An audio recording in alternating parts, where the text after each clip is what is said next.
بسم الله الرحمن الرحيم. الحمد لله حمدا كثيرا طيبا مباركا فيه، والصلاة والسلام على رسول الله الأمين وعلى آله وصحبه وسلم أجمعين. السلام عليكم ورحمة الله وبركاته. سو هذا مركلة إيو برنامج كين أسبوع لها أدمر والبكالة سعتين بغداد أونلاين أكاديمي. برنامج كين أسبوع لها وحان أسبوعا هدو لاهير هذا كقاعد لدونا برنامج آد مهمة قفل بو بنادنا حقيقة تابني وحان كهد لدونا معاملة بنادنك للا معامله waxyaabaha ku saabsan qofka bini aadanka nooc walbo ahaado wuxuu jecel yahay in si wanaagsan loola macaamilo. sidaa darteed si aan dadka ula macaamilna si wanaagsan waxaa muhiim ah inaan marka hore barano waxyaabaha dadkaasi ay jecel yihiin, soo jiidanaya, qancinaya, aad ay ugu helaan. waxaa jira wax la yiraahdo mafaatiix alqulub, qulubta furiyaasheedi. waxyaabo markaad adiga aad adeegsato qofka bini aadanka qalbigiisa haduu xirnaa xataa furay ayaa jiro. mafaatiix alqulub way fara badan tahay, in badan kama hadli karno, waqtigo aad u kooban awgiis waxaan ka soo qaadan doonaa qeybo aad u kooban. cilmigan la yiraahdo fannu tacaamul maca annaas, fanniga dadka sida loola macaamilo, waa cilmi aad u weyn oo kitaabo fara badan laga qoray. inta kitaab laga qoray aan akhriyay runtii waxa ugu qiimo badan aadna aan la dhacay kitaab uu qoray Dr. Cabdiraxmaan Al-Urayfi oo magaciisa la yiraahdo istamtic bi hayatik, ku raaxayso noloshaada. kitaabkaas waa la tarjumay afka Ingiriiskana waa lagu tarjumay enjoy your life, asoo ciwaankaas wata ayaa Ingiriiska lagu tarjumay. xaqiiqatan waa kitaab aad u qiimo badan. qof walba oo Carabiga wax ka fahmaya ama Ingiriiska wax ka fahmayana waxaan kula talin lahaa kitaabkaas inuu akhriyo. kitaabkaas wuxuu ku soo ururiyay nabiyullaahi Muhammad alayhi salatu wasalaam iyo dadka sida ula macaamili jiray, hab dhaqanka wanaagsanaa rasuulku u lahaa, qaababka dadku uu u qancinayay, qaababka dadku u soo jiidanayay, qaababka dadka qulubtooda uu ku gaarayay, leebabka uu xambaarsanaaye qalbiga uu ku gaarayay ayuu in badan kaga hadlayaa. wuxuu xaqiiqatan tilmaamayaa nooc walba oo bini aadanka nolosha kamid ah muaamalada ku saabsan. kitaabkaas waan ku talin lahaa qof allaala qofkii arkay horay u akhriyay xaqiiqatan in mar labaad saddexaad la akhriyo uu istaahila. qofkan akhriyana kitaabkaas inuu isku dayo inuu akhriyo fannu tacaamul maca annaas ayuu macna kitaabkaasi ka hadlaya. magaciisana istamtic bihayatik, carabiga saas uu macna magacaas wata, ingiriiskiisana enjoy your life asagoo ah ayaa la qoray ama la tarjumay. qofka bini aadanka nooc walbuu yahay, si walbuu u dabeecad xun yahay, si walbuu u qalafsan yahay. wuxuu leeyahay furiyaal qof bini aadan oo walbo isticmaala uu ku gaari kara qofkaas qulubtiisi. furiyaashaas way fara badan yihiin. insha Allah taala saddex kamid ah baan soo qaadan doonaa, anigoo mid kamid ah qissa xaqiiqatan aniga soo martay oo aad u muhiim aan kaga sheekeyn doono. midka koowaad waa dhoolla cadeynta, al-ibtisaama. qofka bini aadanka inaad wajigiisa ku dhoolla cadeysid markuu adiga ku arkaba inuu dareemayo nabadgelyo, inuu dareemayo farxad, inuu dareemayo soo dhaweyn, waa aad bay muhiim u tahay. qofka inuu furfurnaado, wajigiisa furfurnaado, markuu qofka kale u imaanayo u dhoolla cadeeyo, soo dhaweynta laga dareemo wajigiisa waa wax ugu muhiimsan oo qofka bini aadanka qalbigiisa lagu gaari kara. waxaa xaqiiqo ah qof walbo anaga naga mid ah hadduu maalin maalmaha ka mid ah meel intuu aado iyadoo dad fara badan ay meel fadhiyaan uu tago, dadkaasi uu u tagay markii uu ka albaabka ka galayayba qofka ugu horeeyo salaamay, salaan dadban uu salaamo oo aanan danayn fara badan ku jirin, qofka kale telefoon isku mashquulinaya aananba u soo jeedin salaantii uu salaamay, qofka saddexaad markuu salaanay siriiba xataa aan xaggiisa soo fiirinaynin asagoo yaaban, qof kale afaraad oo sugayo taagan oo soo dhaweynaya oo dhoolla cadeynaya markuu indhaha ku dhufto kadibna uu yiraahdo soo dhawow, aad baan ugu faraxsanahay imaashahaadi,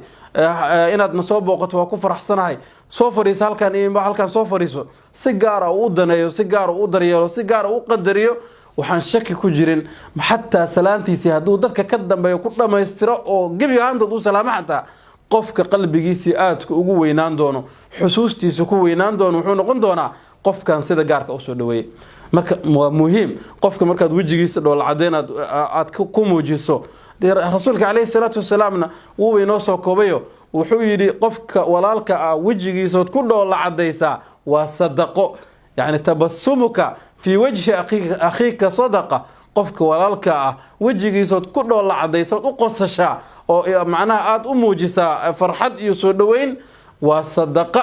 oo ajraad ba ka helaysaa Abdullah ibn al-Harith Allah ka raadi noqday saxaabigu wuxuu leeyahay ma arkin qof rasuulka ka dhool cadeyn badan ما رأيت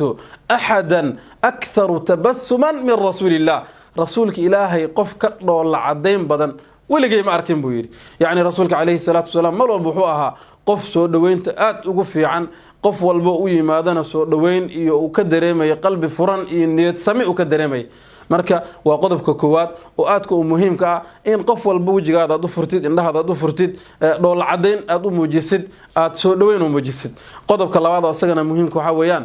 inaad dadka dareensaysid qadarinta dhool cadeynta qayb qadarinta kamid ah laakiin qadarinta maamuusida munaasabada uu leeyahay aad siisid xadiidka rasuulka kaleey salaatu wasalaam wuxuu ahaa anzilu an-nas manazilahum dadka meesha ay mudan yihiin dhiga qof walba munaasabada uu leeyahay kula macaamila inaad qofka aad u muujisid ixtiraam fara badan qadarin fara badan niyad sami fara badan wanaag fara badan qofkaasi wuxuu dareemayaa inaad qalbigiisa ku weyn tahay inuu macnaha qalbigaada inuu ku weyn yahay buu dareemayaa inaad maamuus gaar u haysid buu dareemayaa imaanshaha uu ku imaanayo inuu u imaanayo qof ka mudan in loo yimaado dareemayaa sidaa darteed aaday muhiim u tahay in qofka bani'aadanka ixtiraam uu ka helo احترامك aad bani'aadanka siinayso qadarinta aad bani'aadanka siinaysa in lamid ah adigana ku soo noqonayso intii asaga aad ku bixisay in lamid ah adigana ka badan baad ka helaysaa waxa laga yaabaa asagii oo hal qof ahaa in qof laba qof saddexaad qof afraad ugu sheekeeyo wanaagaaga iyo muaamaladaada iyo muxuu ahaa niyad samidaada qodobka saddexaad waa soo ka koobaya qodobka saddexaad oo ugu muhiimsan oo runtii aad u qaali ah waxa weeyaan dadka inaad u samaysid ihsaan kii hor wuxuu ahaa qadarin waxaad siinaysaa malaha tan laakiin waxa weeye wanaag baad u samaynaysaa qalbigiisi waxaad ku kasbato baad u samaynaysaa hadiyad baad u geynaysaa munaasabadaha ee la iskugu yimaado munaasabadaha wax lagu xasuusto qofka inaad ku xasuusatid si gaar ah oo aad u dareensiisid inaad xasuusan tahay aad u dareensiisid inaad farxadda la qaybsanayso waxay ka mid tahay waxyaabaha quluubta aadka u gaara waxyaabaha qofka uusan hilmaamin bay ka mid tahay halkaas waxaan ka xusi rabaa qiso oo aan rabo insha Allah ta'ala in xalaqada ku soo gabagabeeyo qisadaas waxay ku dhacday nin la yiraahdo Dr. Ayman al-Mashhadani oo Suuriyaan ah doctorkaas waa nin tababara ah Suudaan ayaan isla joogi jirnay galab ayaa waxaan ka qayb galay barnaamij asaga uu leeyahay oo dhiirigelin ah barnaamijkii ayuu qisadan ka sheegay qisa asaga laftiisa ku dhacday wuxuu tagay dagaaladii Suuriya markay ay dhaceen kadib ayaa wuxuu aaday Turkiga markuu tago wuxuu yiri maad luqada Turkiga iska baratid معهد لغة التركية لغو برتو اسكدي وانجليي ardadii la dhiganaysay fasalkii waxay u badan yihiin wadamadii midowga Sofiyeetiga hore ayay u badan yihiin ama waaba Ruushyaanka laftooda sida darteed luqad kale oo isku fahmayaan ma jirto waa in af Turkiga la bartaa markaas kadib is fahanka bilaawan doona sidoo kale dadkaasi waxay u badan yihiin gabdho oo wiilashu way ku yar yihiin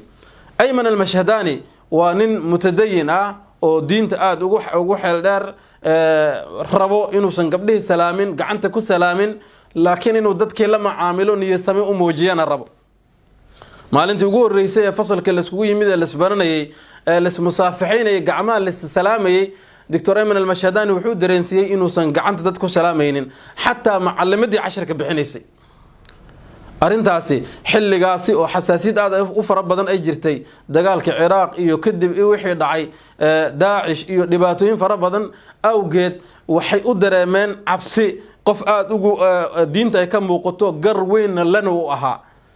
Dr. Ayman al-Mashhadani arintu waxay ku noqotay culays mucaamalo wuxuu dareemay aad u dhib badan wuxuu dareemay inay aad u adag tahay inuu dadkaani qanciyo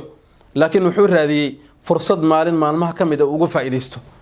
maalin maalmaha kamid ah ayaa casharada la qaadanayay luqada la baranayay wuxuu ku saabsanaa maalinta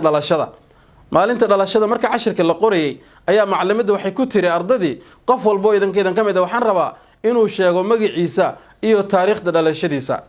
halkaas ayuu fursad ka arkay wuxuuna go'aan ku qaatay inuu qoro qof walba ardadaas kamid ah magaciisa iyo taariikhda dhalashadiisa nasiib wanaag waxa aad u dhawaa gabar kamid ah gabdhihii Ruusiyaanka ahaa taariikhda dhalashadeeda wuxuu yiri maalintii taariikhda dhalashada markii la gaaray gabadha lafteeda maadaama qurba ay joogto oo aysan aad u filinaynin soo dhaweyn iyo dabaaldeg fara badan aad iskuumaysan mashquulinin maalintii dhalashadeeda laakiin Ayman al-Mashhadani wuxuu raadinayaa fursad uu gabadhaas qulubteeda ku gaaro gabdhaha kale meesha jooga qulubtooda iyo wiilashaba uu ku gaaro si loo dareemo inuu yahay qof muslim ah mabdi'iisa iyo qiyamkiisa ilaashanaya laakiin haddana mucaamalo iyo niyadsame iyo wanaag uu ku jiro wuxuu go'aan ku gaaray inuu hadiyad soo diyaariyo gabadhiina uu keeno hadiyadii uu bac ku soo ritay fasalkii buu soo galay markii bareega la gaaray ardada oo dhan ay fasalka ka baxeen ayaa wuxuu hadiyada soo qaaday oo miiska gabadha u saaray kadibna iskaga tagay markii fasalka lagu soo laabtay ayaa gabadhii waxay timid miiskii oo iyada ay fadhiday oo buugaagteeda ay u saarnaayeen oo ay u saaran tahay hadiyad aad u qurux badan korkeedana ay ku qoran tahay happy birthday to you aad bay gabadha ula yaabtay طبعا luqada lagu qoray waa af turki ereyada lagu qorayna waa ereyo ay maalmo ka hor soo qaadato aad ay u xasuusanto luqada ay ku soo baratay Ayman al-Mashhadani qisada asaga nooga sheekeynay wuxuu leeyahay gabadhaasi maalintaasi way suuraysatay way ku fikirtay qof walba oo fasalkana la dhigta intaan ka ahayn Ayman al-Mashhadani marna hab yaraatee igama filanin buu yiri inaan aniga hadiyad keeni doono marna igama filinayn aniga inaan qalbigeedii inaan gaaro qorshaheedii aan ku jiro marna igama filinayn inaan taariikhda dhalashadeeda xasuusan doono markii ay hadiyadii fiirisay bay gabdhii asxaabteeda ku bilowday heblo adiga miyaa keenay maya heblo adiga miyaa keentay maya markaasay la yaabtay wiilashii bay aaday hal bay u weydiisay qof walba maya macallimadii bay weydiisay maya wuxuu yiri ilaa aniga keligay aan ka soo haro qofka kaliya dhiman aniga aan noqday waxay ku dhiirin weysay buu yiri inay i weydiiso war ma adiga markaas intay soo fiirisay bay si gaar ah indhaha igu qabatay intaan dhool la cadeeyay ayaa waxaan ku iri buu yiri ha waa aniga wuxuu yiri gabadha intay isxakameyn weysay ayay oohin iscelin weysay gabdhihii kale iyada la joogay oo dhan wada istaageen isku duumeen ilaa ninkan waxay og yihiin salaantiiba inuu ka diiday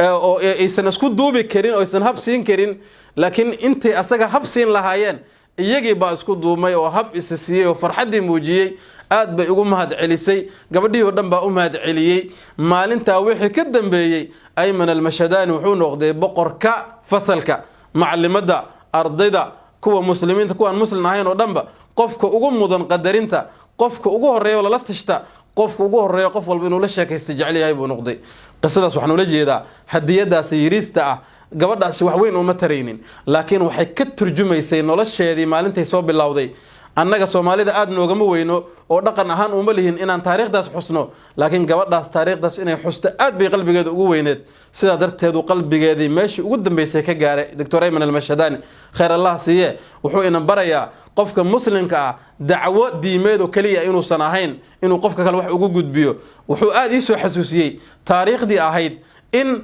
wadanka ugu muslimiinta badan caalamka Indonesia diinta islaamka ay ku gaartay mucaamalo iyo ganacsatada muslimiinta ay gaarsiiyeen qofka muslimka waxa laga rabaa inuu qalbigiisi saafi ahaado niyad sami ay ku jirto oo dadku wanaag uu ka filanayo wanaagiisa inuu gaarsiiyana qorshihiis uu yahay waxaan u maleynayaa hadii gabar oo aan muslim ahayn oo cabsanaysay oo islahayd ninkan waa muslim mutadayin iska ilaali yuusan ku soo gaarin qalbigeedu sida u gaaray qofka muslimka ah ee walaalka ah ee Soomaaliga ah si walba iskugu dhacsantiin qalbigiisa sida si ka fudud baa lagu gaari karaa waxaan rajaynayaa qisadaasi intii ka horeysayba inaan aad u faa'iideeyay aad u mahadsantiin intaan xalqo kale ku kulmi doono inaan soo gaabiyo ku qasbanahay halkaas ayaan ku soo gabagabeynaa assalamu alaykum wa rahmatullahi wa barakatuh